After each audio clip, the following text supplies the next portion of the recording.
Hello विद्यार्थियों, स्वागत है आप सभी का physics world Bijolia YouTube channel में। जैसा आपको ज्ञात है कि हम 12वीं भौतिक विज्ञान का चैप्टर नंबर 3 जो है कंप्लीट कर रहे हैं, जिसमें से 2 वीडियो मैंने पूर्व में इस चैनल पर उपलब्ध करवा दिए हैं।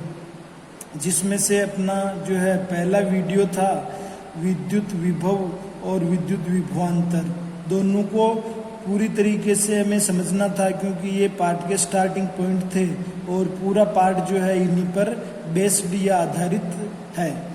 दूसरा जो वीडियो था उसमें हमने देखा था कि विद्युत विभव और विद्युत विभवांतर दोनों का जो है मात्रक और विमीय सूत्र ये हम पढ़ चुके हैं। देखिए, जो आप तीसरा वीडियो जो आज देखेंगे उसमें जो है हम विद्युत विभव के विशेष गुणधर्म देखेंगे, क्योंकि अगर हम इन गुणधर्मों को समझ लेंगे तो आगे के लिए हमारे लिए जो पूरा चैप्टर है बहुत आसान हो जाएगा। तो आज हम विद्युत विभव के गुणधर्म पढ़ेंगे। उससे पूर्व जो है आपको विद्युत विभव की एक बार परिभाषा में आपको दोबारा से याद दिलाना चाहूँगा, और यहाँ लिखूँगा भी सही कि विद्युत विभव क्या होता है। इस वीडियो को देखने से पूर्व आप मेरे पूर्व के दोनों वीडियो को अच्छी तरह से देख लेंगे तो ये तीसरा वीडियो जो है आपको समझने में बहुत आसानी रहेगी। अब देखिए, विद्युत विभव की जो हम परिभाषा देते हैं वो सिंपल एक जो है एकांक धनावेश होता है हमारे पास। उस एकांक धनावेश को हम अनंत से विद्युत क्षेत्र में स्थित किसी भी बिंदु पर लाना चाहते हैं, और लाने के लिए जो हम कार्य करेंगे उसी कार्य को हम विद्युत विभव कहेंगे। तो चलिए हम परिभाषा को जो है दोबारा से लिखते हैं। तो एकांक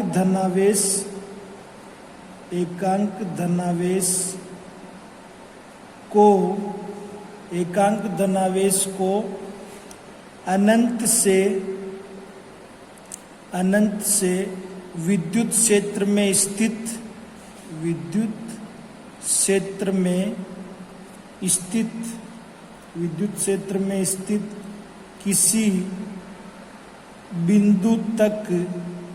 किसी बिंदु तक लाने में किया गया कार्य उस बिंदु पर विद्युत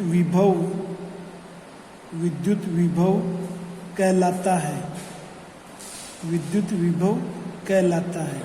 ये हमारी जो है विद्युत विभव की परिभाषा हो गई। चलिए, फिर इस परिभाषा के आधार पर हमने इसको गणितीय रूप में लिखा था। बहुत ही सिंपल सा है। विद्युत विभव को अपन V से नोट करते हैं। तो ये विद्युत विभव V बराबर जो किया गया कार्य है, अनंत से हम किसी भी आवेश को जो है विद्युत क्षेत्र में स्थित किसी बिंदु तक ला रहे हैं, तो इसके लिए हमें कुछ कार्य करना पड़ेगा। तो कार्य को हम कहाँ लिखेंगे? अंश में या ऊपर। और एकांक धनावेश, एकांक शब्द जहाँ पर भी लिखा हुआ है तो उसका मतलब हमें उसको हर में लिखना है या उसका भाग देना। तो एकांक धनावेश को मैं लिख रहा हूँ Q नोट से। तो ये डेफिनेशन हम पहले ही बिल्कुल अच्छी तरह से क्लियर कर चुके हैं। चलो, आपके जो है रिवीजन के लिए हमने इसको दोबारा पढ़ ली। अब हम देखते हैं इस टॉपिक का जो हमारे पास अगला पॉइंट है, विद्युत विभव के गुणधर्म। जैसा मैंने ये हेडिंग लगा रखी है। अब अपन यहाँ पर विद्युत विभव के है जो 5-7 गुणधर्म देखेंगे, और ये गुणधर्म जो है हमारे इस पूरे पाठ को कंप्लीट करने में बार बार काम में आएंगे। तो चलिए, पहला जो इसका गुणधर्म है उसको मैं डायग्राम की सहायता से आपको समझाना चाहूँगा कि जैसे हमारे पास ये विद्युत क्षेत्र है, ये हमारे पास जो है विद्युत क्षेत्र, और विद्युत क्षेत्र को हम वेक्टर E से बताएंगे। अब इस विद्युत क्षेत्र में कोई भी हम जो है 2 पॉइंट यहाँ पर ले लेते हैं। मान लो कि हमारे पास ये A पॉइंट और दूसरा जो है इधर B पॉइंट, और इस A पॉइंट पर कोई भी हमारा एकांक धनावेश है। ठीक है। इस एकांक धनावेश को हम ए बिंदु से कहाँ तक ले जा रहे हैं, बी बिंदु तक। ठीक है, ये एरो का चिन्ह बना दिया मैंने ताकि डायरेक्शन आपको ध्यान में रहेगी। ए बिंदु से हम कहाँ तक ले जा रहे हैं, बी बिंदु तक।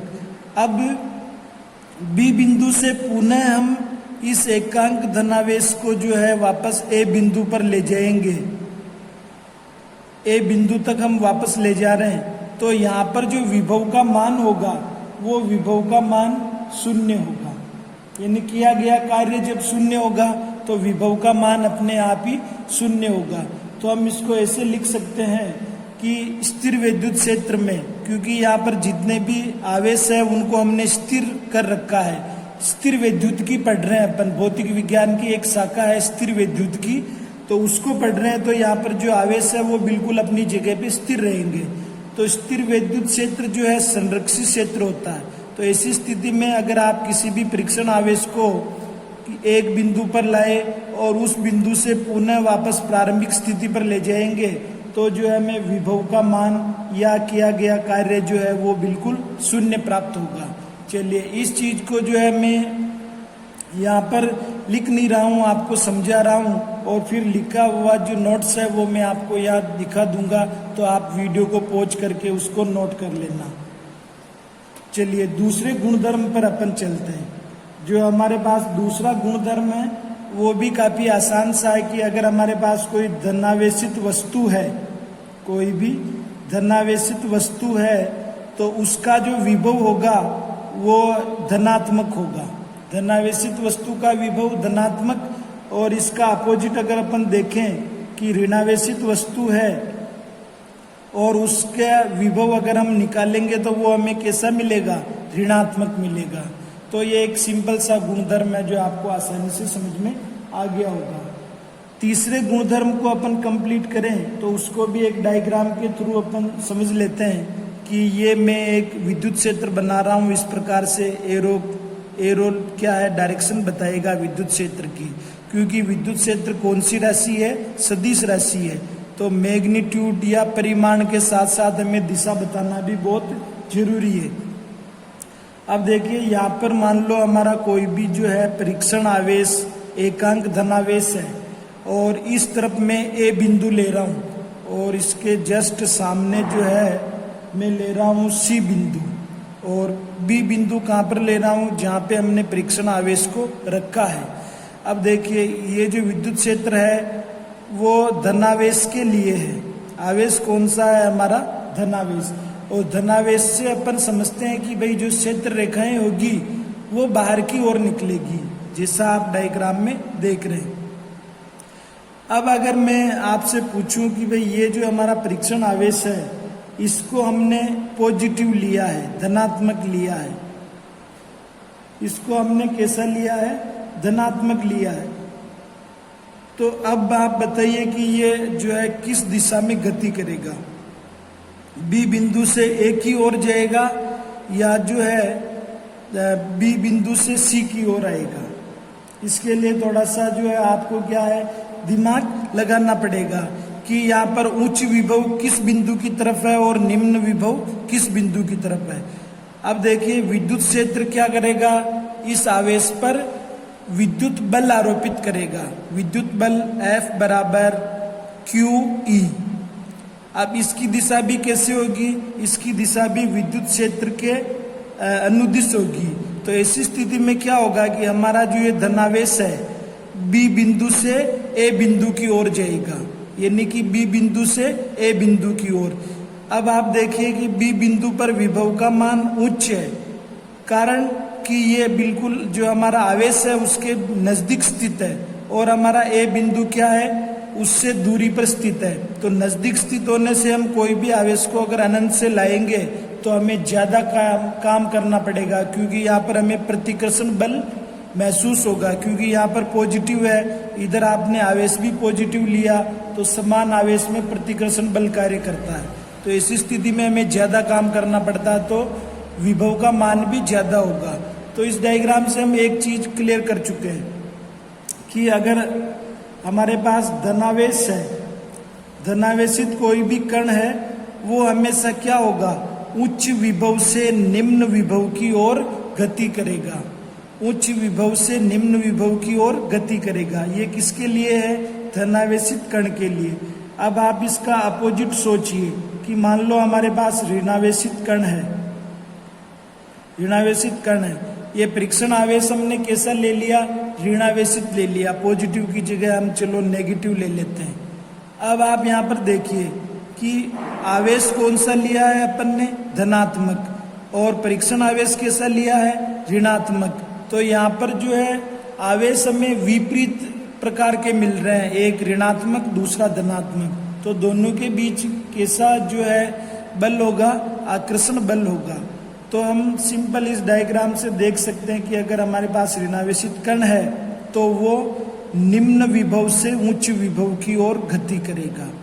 निम्न विभव से उच्च विभव की ओर गति करेगा, यानी कि जो ये हमारा ऋणावेशित कण है बिंदु बी से सी की ओर, बिंदु बी से सी की ओर गति करेगा, क्योंकि विपरीत आवेशों में आकर्षण का गुण पाया जाता है।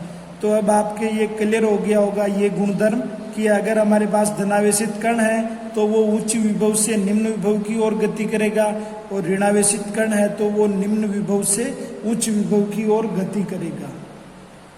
चलिए, चौथा जो हमारा पॉइंट है, यानी कि हम गुणधर्म पढ़ रहे हैं, और वो हमारा चौथा गुणधर्म है कि जो हमारे पास विभव जो है, विभव एक तरह से विभवांतर ही है। विभव क्या है? विभव एक तरह से विभवांतर ही है। विभवांतर में हम क्या करते हैं कि दो बिंदु लेते हैं, दोनों बिंदु कहाँ पर स्थित होते हैं? विद्युत क्षेत्र में स्थित होते हैं। जबकि विभव में थोड़ा सा अंतर आ जाता है कि एक जो बिंदु होता है हमारा प्रारंभिक बिंदु या निर्देश बिंदु, वो सीधा अनंत पर स्थित होता है, परंतु वो बिंदु तो है ही सही, और वहां से हम आवेश को लेकर के विद्युत क्षेत्र में स्थित किसी बिंदु के पास आते हैं। तो यानी कि यहाँ भी हमारे पास दो बिंदु हो गए, एक बिंदु अनंत पर है और दूसरा बिंदु विद्युत क्षेत्र में है, और दोनों बिंदुओं के बीच का हम क्या देख रहे हैं? विभव में अंतर, यानी कि एक तरह से वो भी विभवांतर हो गया। तो हम ये कह सकते हैं कि विभव है वास्तव में क्या है? ये भी एक विभवांतर है, दो बिंदुओं के बीच का विभवांतर है। तो ये गुणधर्म भी हम समझ लेंगे और इसको लिख लेंगे। अब आप देखिए, और इम्पोर्टेंट जो हमारे पास गुणधर्म आता है, पांचवा गुणधर्म, वो है पृथ्वी का विभव। आपके दिमाग में ये आएगा कि भाई पृथ्वी काफी विशाल है तो इसका जो विभव है वो भी बहुत बड़ा होगा। बिल्कुल ऐसा नहीं है। जैसा आपने देखा होगा कि हम रेल में अगर यात्रा करते हैं और रेलवे स्टेशन आता है, वहाँ पर लिखा रहता है कि रेलवे स्टेशन की जो ऊंचाई है समुद्र तल से इतने मीटर है। तो वहाँ पर समुद्र तल को आधार माना गया है। उससे तुलना करके हम दूसरी जो कोई भी चीजें हैं या दूसरी कोई वस्तुएं हैं उनकी हम ऊंचाई लिखते हैं। ऐसी की ऐसी स्थिति हमारे पास विभव वाले टॉपिक में है। यहाँ हम क्या करेंगे? पृथ्वी को एक आधार लेंगे। इसका मतलब ये हो गया कि पृथ्वी का जो विभव है वो क्या होगा? शून्य लिया जाएगा। पृथ्वी के विभव को आधार मानने के कारण हम इसके विभव को कितना लेंगे? शून्य लेंगे। अब अगर किसी भी वस्तु का जो है आवेश मान लो शून्य से ज्यादा है तो हम कह देंगे कि वहां पर धनात्मक विभव है, और किसी वस्तु का जो आवेश शून्य से कम है, ऋणात्मक है, तो वो ऋणात्मक विभव हो जाएगा। तो आपको ध्यान में रखना है कि पृथ्वी का विभव क्या होगा? शून्य होगा। एक दूसरी चीज आप और देखिए कि जो हमारे पास पृथ्वी है ये आवेश का बहुत बड़ा चालक है। आवेश का कैसा है? बहुत बड़ा चालक। अब बहुत बड़ा चालक होने से देखिए क्या हमारे पास एक सिद्धांत आ जाता है कि आप इसमें से कुछ आवेश निकाल भी लें तो भी पृथ्वी का विभव 0 ही रहेगा, क्योंकि वो विशाल मात्रा में है। जैसे कि आप समुद्र की कल्पना करिए, वहां से एक लोटा पानी आपने निकाल लिया तो भी समुद्र के तल में कोई फर्क पड़ने वाला नहीं है, और एक लोटा पानी आपने उसमें डाल भी दिया तो भी समुद्र के तल पे कोई फर्क नहीं पड़ेगा। तो हम कह सकते हैं कि पृथ्वी एक बहुत बड़ा चालक होने से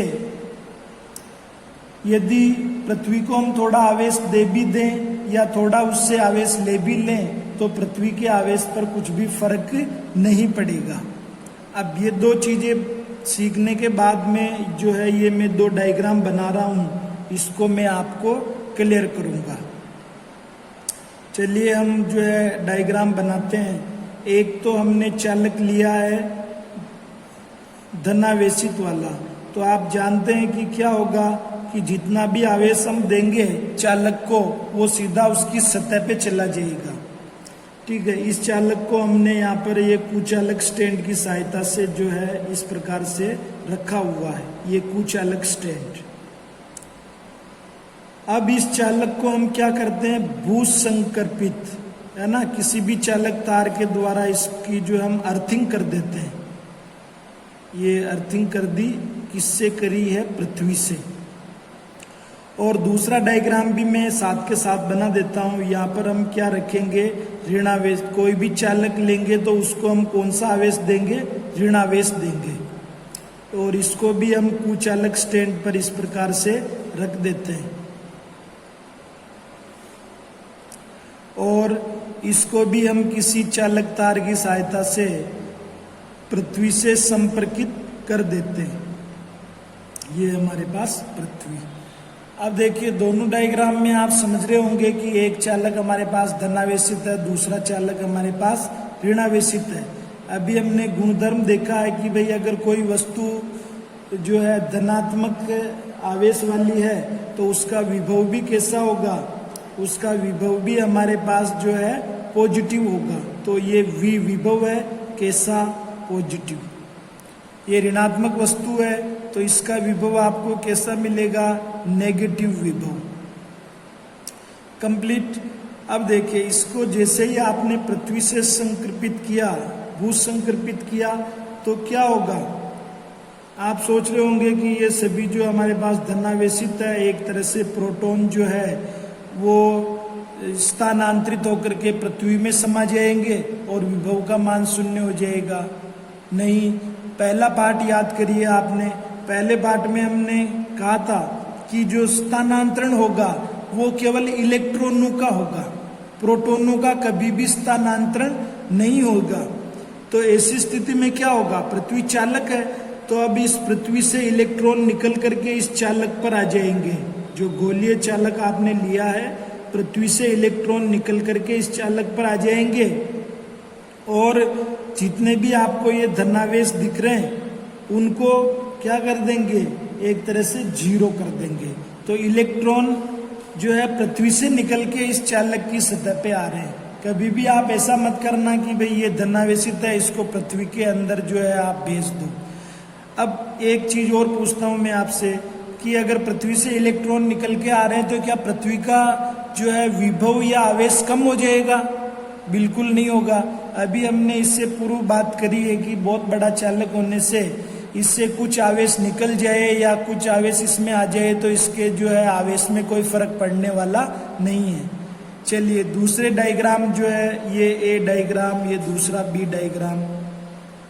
बी डायग्राम को देखिए, इसमें क्या होगा कि जो हमारे पास ये ऋणावेश है इलेक्ट्रॉनों के रूप में, इसका तो स्थानांतरण आसानी से हो जाएगा और ये जो है पृथ्वी में समाहित हो जाएंगे और यहाँ पर जो है हमें इस चालक का विभव शून्य मिल जाएगा। चालक शून्य हो जाएगा, आवेश रहित होकर के हमें शून्य विभव जो है यहाँ पर प्राप्त होगा। तो ये दोनों डायग्राम भी आपको समझने बहुत जरूरी है कि अगर मान लो आपने धनावेशित कोई चालक लिया तो इलेक्ट्रॉन पृथ्वी से निकल के आएंगे और वहाँ पर विभव का मान शून्य कर देंगे और इसका अपोजिट जो है हमने यहाँ पर देखा है। तो पृथ्वी के विभव में आपको ये दो बातें काफी ध्यान में रखनी है। इसके बाद हम जो है अगला गुणधर्म इसका देखें। वो छोटे छोटे गुणधर्म है कि जो विद्युत विभव या विभवांतर है वो एक तरह के बिंदु फलन राशि है, यानी कि जो कोई भी बिंदु हम जहाँ ले रहे हैं उस पर निर्भर करेगा विभव। और इससे अगला वाला जो हमारे पास में गुणधर्म है वो है कि अगर मान लो कोई भी आपके पास चालक है और वो आवेशित है इसको आपने किसी भी कुचालक से, किसी भी कुचालक तार ले लिया, मान लो कि आपने एक लकड़ी ले ली और लकड़ी की सहायता से इन दोनों को जोड़ दिया। ये भी चालक है, मान लीजिए ये धनावेशित है, ये भी चालक है। अब इनको जोड़ने के लिए आपने क्या किया, प्लास्टिक का पाइप ले लिया या लकड़ी की टुकड़ा ले लिया, तो क्या यहाँ पर आवेशों का स्थानांतरण होगा क्या? नहीं होगा, क्योंकि माध्यम यहाँ पर कैसा हो गया, कुचालक माध्यम हो गया। तो हमें अगर मान लो आवेशों का कहीं भी स्थानांतरण करना है तो उनको जो है जोड़ने के लिए कौन सा जो है काम में लेना पड़ेगा, सुचालक माध्यम ही काम में लेना पड़ेगा। ये काफी सिंपल सा है गुणधर्म है। अब देखिए जितने भी गुणधर्म हमने अभी यहाँ पर समझे हैं इनको अपने नोट्स में भी लिखना है। तो मैं नोट्स में लिखे हुए गुणधर्म जो है आपको यहाँ पर वीडियो में बता देता हूँ। आप वीडियो को पॉज करके इनको नोट करेंगे। देखिए ये हमारा तीसरा वीडियो, विभव की हमने सबसे पहले परिभाषा लिख ली यहाँ पर, फिर हम गुणधर्म लिख रहे हैं। तो पहला गुणधर्म जो मैंने आपको बताया था कि यहाँ पर किया गया कार्य शून्य होगा अगर अपन प्रारंभिक बिंदु से चल के वापस उसी प्रारंभिक बिंदु पर आते हैं, पहला गुणधर्म। दूसरा कि धनावेशित वस्तु है तो उसका विभव धनात्मक होगा और ऋणावेशित वस्तु है तो उसका विभव ऋणात्मक होगा। तीसरा जो गुणधर्म है आपको दिखाई दे रहा होगा, आप वीडियो को पॉज करेंगे और फिर नोट करेंगे कि जो है धनावेशित कण जो है उच्च विभव से निम्न विभव की ओर गति करेंगे और ऋणावेशित कण जो है निम्न विभव से उच्च विभव की ओर गति करेंगे। और चौथा गुणधर्म हमारा कि विभव जो है वास्तव में विभवांतर ही है ना। विभव क्या है, एक तरह से विभवांतर ही है। तो इनको चारों गुणधर्मों को आप नोट करें, फिर हम आगे के गुणधर्म देखते हैं। देखिए पृथ्वी का जो विभव अभी हमने पढ़ा है थोड़ा सा बड़ा गुणधर्म है, इसको भी आप जो है समझ करके फिर अपनी नोटबुक में उतार लेंगे, क्योंकि इस पे कोई भी न्यूमेरिकल प्रश्न भी पूछा जा सकता है किसी भी कंपटीशन में। तो आप इसको अच्छे से पढ़ें और तैयार करें। पांचवें गुणधर्म को आपने नोट कर लिया होगा, तो अपन अगले गुणधर्म को देखते हैं।